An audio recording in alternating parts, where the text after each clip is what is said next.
4 ഗുണങ്ങൾ ഒരു പെണ്ണിനുണ്ടായാൽ ആ പെണ്ണിന് അള്ളാഹുവിന്റെ സ്വർഗം ലഭ്യമാകുമെന്ന് മഹാനായ മുത്ത് മുഹമ്മദ് മുസ്തഫ സല്ലല്ലാഹു അലൈഹി വസല്ലമ തങ്ങൾ പറഞ്ഞിട്ടുണ്ട്, പഠിപ്പിച്ചിട്ടുണ്ട്. ഇദാ സല്ലത്തിൽ മർഅതു ഖംസഹ വസാമത് ശഹ്റഹ വഹഫിലത് ഫർജഹ വഅതാഅത് സൗജഹ ദഖലത്തിൽ ജന്ന. മുത്ത് റസൂൽ പറഞ്ഞിട്ടുണ്ട്, ഒരു പെണ്ണ് കൃത്യമായി 5 നേരം നിസ്കരിക്കും. അത് അള്ളാഹുവിന് വഴിപ്പെടലാണല്ലോ. ആ കാര്യം അവൾ ശ്രദ്ധിക്കുന്നു. വസാമത്ത് ശഹ്റഹ, പരിശുദ്ധ റമളാനിൽ അവൾ നോമ്പെടുക്കുന്നു. നോമ്പെടുക്കാൻ അവൾക്ക് സാധിക്കുമെങ്കിൽ. വഹഫിലത്ത് ഫർജഹ, അവൾ അവളുടെ ജനനേന്ദ്രിയങ്ങളെ ഹറാമാത്തുകളിൽ നിന്ന് കാത്തു സൂക്ഷിക്കുന്നു. വഅതാഅത് സൗജഹ, അവൾ അവളുടെ ഭർത്താവിന് വഴിപ്പെടുകയും ചെയ്യുന്നു.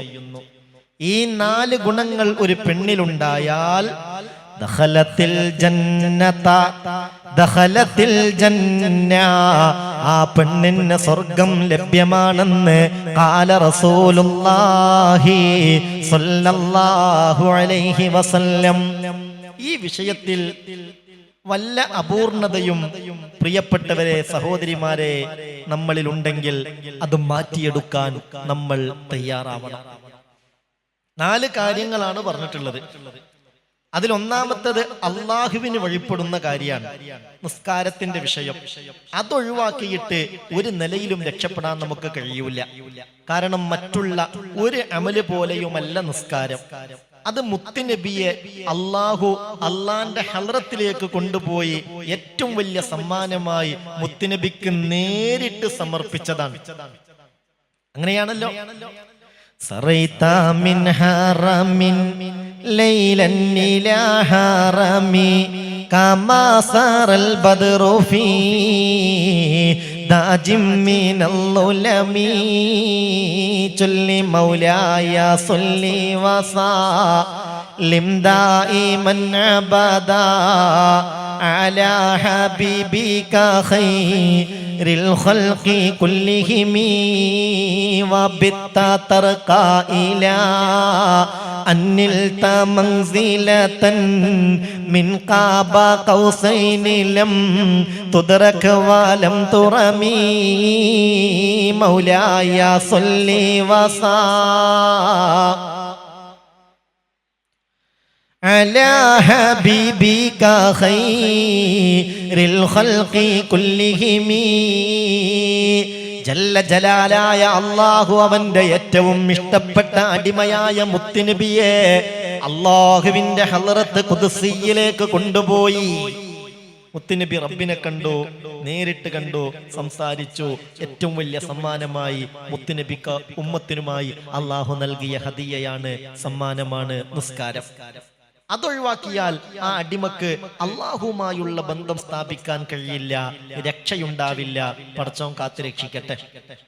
അതുകൊണ്ടാണ് സ്വർഗാവകാശികളുടെ ഗുണങ്ങൾ പറയുന്നിടത്ത് 6 ഗുണങ്ങൾ പറഞ്ഞതിൽ ഒന്നാമത്തതും 6ാമത്തതും നിസ്കാരത്തിന്റെ കാര്യമാണ്. അതൊഴിവാക്കിയിട്ട് രക്ഷപ്പെടാൻ കഴിയൂല.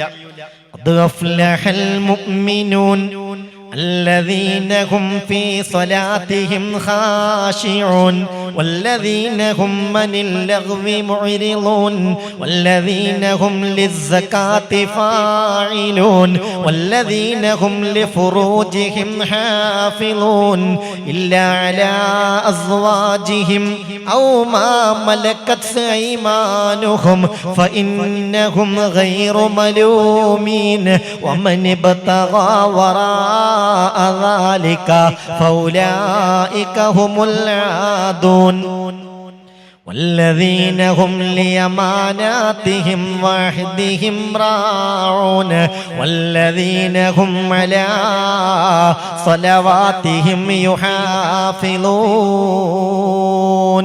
ഒന്നാമതായി നിസ്കാരത്തിന്റെ കാര്യം പറഞ്ഞു, 6ാമതും നിസ്കാരത്തിന്റെ കാര്യം പറഞ്ഞു. എന്നിട്ട് പറയുന്നുണ്ട് ഉലൈക ഹുമുൽ വാരിസൂൻ, ഇവരാണ് അനന്തരമെടുക്കുന്നവർ. അല്ലദീന യരിസൂനൽ ഫിർദൗസ ഹും ഫീഹാ ഖാലിദൂൻ.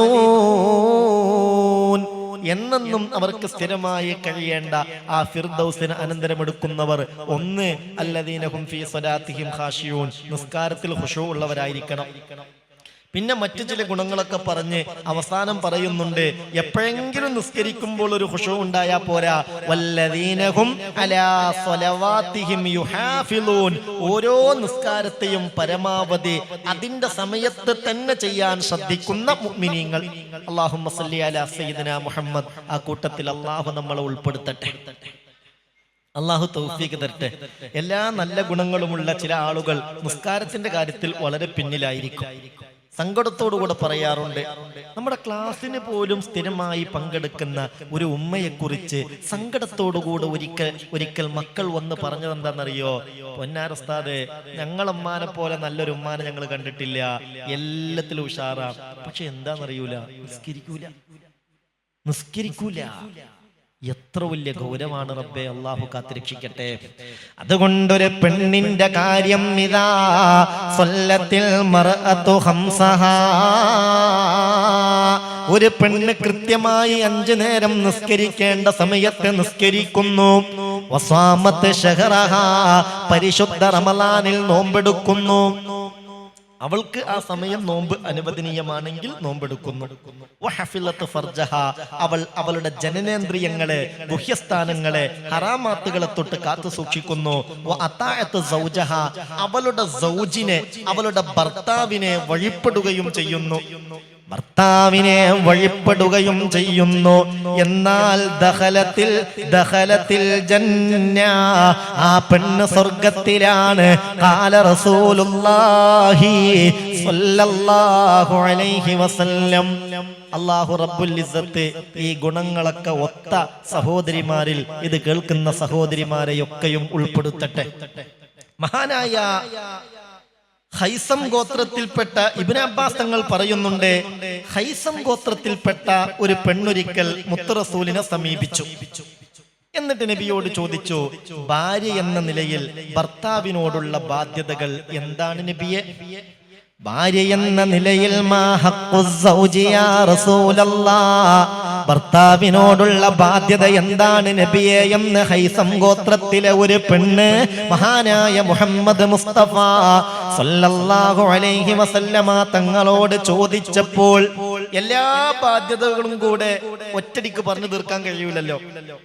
പ്രധാനപ്പെട്ട ഒരു കാര്യം മുത്ത് റസൂൽ പറഞ്ഞു, ഇന്ന മിൻ ഹഖ്ഖി സൗജി അലാ സൗജാ, ഭാര്യക്ക് ഭർത്താവിനോടുള്ള ബാധ്യതയിൽപ്പെട്ടതാണ്. ഇദാ അറാദഹാ ഫറാവദഹാ അൻ നഫ്സിഹാ വഹിയ അലാ ലഹരി ബഈർ ലാ തംനഉഹു, ഭർത്താവ് തന്റെ ഭാര്യയെ ആഗ്രഹിക്കുന്നു. വഹിയ അലാ ലഹരി ബഈർ, ആ സമയത്ത് അവൾ ഒരു ഒട്ടകത്തിന്റെ പുറത്താണുള്ളത്. അപ്പോഴാണ് അവളോടൊരാഗ്രഹം ഭർത്താവിന് വരുന്നതെങ്കിൽ ലാ തംനഉഹു, അവൾ ഭർത്താവിനെ തടയാൻ പാടില്ല, ആ ഭർത്താവിനെ തടയാൻ പാടില്ല. വമിൻ ഹഖ്ഖിഹി, ഭർത്താവിനോടുള്ള ബാധ്യതയിൽപ്പെട്ടതാണ് അല്ലാ തുഅതിയ ശൈഅൻ മിൻ ബൈതിഹി ഇല്ലാ ബിഇദ്നിഹി, ഭർത്താവിന്റെ വീട്ടിൽ നിന്ന് ഒന്നും ഭർത്താവിന്റെ സമ്മതമില്ലാതെ ആർക്കും കൊടുക്കാൻ പാടില്ല. അത് സ്വന്തം വീട്ടിലേക്കാണെങ്കിൽ പോലും അവളുടെ ബാപ്പക്ക്, അവളുടെ ഉമ്മക്ക്, അവളുടെ അനുജത്തിക്ക്, ജ്യേഷ്ഠത്തിക്ക്, സഹോദരന്, ആർക്കോ ആവട്ടെ, അല്ലാ തുഅതിയ ശൈഅൻ മിൻ ബൈതിഹി, ഭർത്താവിന്റെ മുതലിൽ നിന്ന്, ഭർത്താവിന്റെ വീട്ടിലുള്ള ഭർത്താവിന്റെ സമ്പത്തിൽ നിന്ന്, മുതലിൽ നിന്ന്, മാലിൽ നിന്ന് ഒന്നും നൽകാനേ പാടില്ല, ഒരാൾക്കും നൽകാൻ പാടില്ല. ഇല്ലാ ബിഇദ്നിഹി, ഭർത്താവിന്റെ സമ്മതമില്ലാതെ. അവളുടെ മുതലാണ്, അവൾക്ക് സ്വന്തമായിട്ടുള്ളതാണ്, ആരോ അവൾക്ക് ഹദിയ നൽകിയതാണ്, അതവൾക്ക് കൊടുക്കാൻ ആരുടെയും സമ്മതത്തിന്റെ ആവശ്യമൊന്നുമില്ല. ഒരു ഉദാഹരണം, അവളുടെ ആങ്ങളെ വീട്ടിൽ വന്നപ്പോൾ പെങ്ങക്ക് ഒരു 1000 രൂപ കൊടുത്തു, അല്ലെങ്കിൽ ഒരു 10,000 കൊടുത്തു, എന്തെങ്കിലുമൊക്കെ ആവശ്യം ഉണ്ടാവും, അവിടെ നിന്നോട്ടെ എന്ന് പറഞ്ഞു. അത് അവളുടെ മുതലാണ്, അവളുടെ ആങ്ങള കൊടുത്തതാണ്, അല്ലെ അവളുടെ ഉപ്പ കൊടുത്തതാണ്, അത് ഹലാലായ മാർഗത്തിൽ അവൾക്ക് ചെലവഴിക്കാം. അതിന് ഭർത്താവിന്റെ സമ്മതത്തിന്റെ ആവശ്യമില്ല. അവൾക്ക് ഇഷ്ടപ്പെട്ടത് വാങ്ങാവുന്നതാണ്, അവൾക്ക് ഇഷ്ടമുള്ളവർക്ക് കൊടുക്കാവുന്നതാണ്. എന്നാൽ ഭർത്താവിന്റെ സ്വത്ത് സൂക്ഷിക്കാൻ കൊടുത്തിട്ടുണ്ട്, പലപ്പോഴായി കൊടുക്കും. എത്രയാണ് കൊടുത്തത് എന്ന് കൃത്യമായി ഭർത്താവിന് ഓർമ്മയൊന്നുമില്ല, അതവൾക്കറിയാം. ഞാൻ അതിൽ നിന്ന് 1000 2000 ആർക്കെങ്കിലും കൊടുത്താൽ അത് ഭർത്താവ് അറിയില്ല. കൊടുത്താൽ ഭർത്താവിന് വിരോധമില്ല എന്നവൾ ഭാവിക്കുന്നുവെങ്കിൽ കുഴപ്പമില്ല. അല്ല, ഭർത്താവിനത് ഇഷ്ടപ്പെടാൻ സാധ്യതയില്ല, ഇതവൾക്കറിയാം. ആ നിലയിൽ അവളുടെ ബന്ധുക്കൾക്ക് കൊടുത്താൽ പോലും അവൾ കുറ്റക്കാരിയാകും.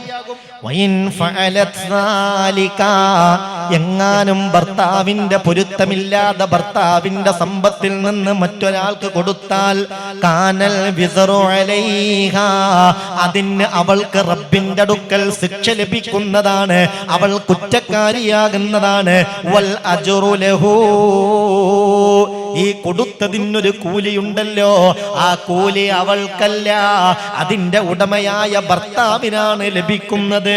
എന്നാ ഭർത്താവിന് കൂലി കിട്ടുക എന്നുള്ളത് മാത്രാണോ? അത് മാത്രല്ല, ഇങ്ങനെ ഒരു തെറ്റ് ചെയ്തത് കൊണ്ട് അവൾ കുറ്റക്കാരിയാവുകയും കൂടി ചെയ്യും. അള്ളാഹു കാത്തുരക്ഷിക്കട്ടെ. അപ്പൊ എന്തേ ഇപ്പൊ പറഞ്ഞതിന്റെ ആകത്തുക? പലപ്പോഴായി ഭർത്താവ് ഇവൾക്ക് ക്യാഷ് കൊടുത്തിട്ടുണ്ട്, ആവശ്യമുള്ള സാധനങ്ങളൊക്കെ വാങ്ങിക്കോന്ന് പറഞ്ഞ് ക്യാഷ് കൊടുത്തതാണ്. അത് വീട്ടിലേക്ക് ആവശ്യമുള്ള സാധനങ്ങൾ വാങ്ങാനാ. വല്ലതും ബാക്കിയുണ്ടെങ്കിൽ പിന്നീടും ആവശ്യ വസ്തുക്കൾ വാങ്ങേണ്ടി വരുമല്ലോ, അതിന് ഉപയോഗിക്കാലോ എന്നുള്ള നിലക്ക് കൊടുത്തതിന്റെ ബാക്കിയൊന്നും ഭർത്താവ് തിരിച്ചു വാങ്ങിയിട്ടില്ല, ചോദിച്ചിട്ടില്ല. ഇങ്ങനെ അവളെ കയ്യിൽ കുറെ ക്യാഷൊക്കെ ഉണ്ട്. അവൾ എന്ത് ചെയ്യുന്നറിയോ? അവൾക്ക് ഇഷ്ടപ്പെട്ടവർക്ക് അത് കൊടുക്കും, ഭർത്താവിന്റെ സമ്മതമില്ലാതെ. അത് പെണ്ണ് ചെയ്യാൻ പാടില്ല. അല്ലെങ്കിൽ ഭർത്താവ് അവൾക്കത് കൊടുത്തിട്ട് പറഞ്ഞു, ആയിക്കോട്ടെ കുഴപ്പമില്ല, ആർക്കെങ്കിലും ഒക്കെ കൊടുത്തോ, അതിനൊന്നും പ്രശ്നമില്ല, നിന്റെ ബാക്കിക്കാർക്കോ വേണ്ടപ്പെട്ടവർക്കോ ആവശ്യത്തിന് എന്തെങ്കിലുമൊക്കെ കൊടുത്തോ കുഴപ്പമില്ല. അല്ലെങ്കിൽ ഭർത്താവിന്റെ സ്വഭാവത്തിൽ നിന്ന്, പെരുമാറ്റത്തിൽ നിന്ന് അവൾക്ക് ബോധ്യപ്പെട്ടോ, ഞാൻ അങ്ങനെ അത്യാവശ്യക്കാർക്കൊക്കെ എന്തെങ്കിലും കൊടുക്കുന്നതിന് എൻ്റെ ഭർത്താവിന് വിരോധമൊന്നുമില്ല, എൻ്റെ ഭർത്താവ് ആ വിഷയത്തിൽ സംതൃപ്തനാണ് എന്ന് ഭർത്താവിന്റെ റിള ഭാവിക്കുന്നുവെങ്കിൽ വിരോധമില്ല. അല്ലെങ്കിൽ കൂലി ഭർത്താവിനും കൊടുത്തതിന് കുറ്റം ഭാര്യക്കും ലഭിക്കുമെന്ന് മഹാനായ മുത്ത് മുഹമ്മദ് മുസ്തഫ സല്ലല്ലാഹു അലൈഹി വസല്ലം. അല്ലാഹു ദീനിന്റെ എല്ലാ നിയമങ്ങളും നിബന്ധനകളും പാലിക്കാൻ നമുക്ക് തൗഫീക്ക് തരട്ടെ.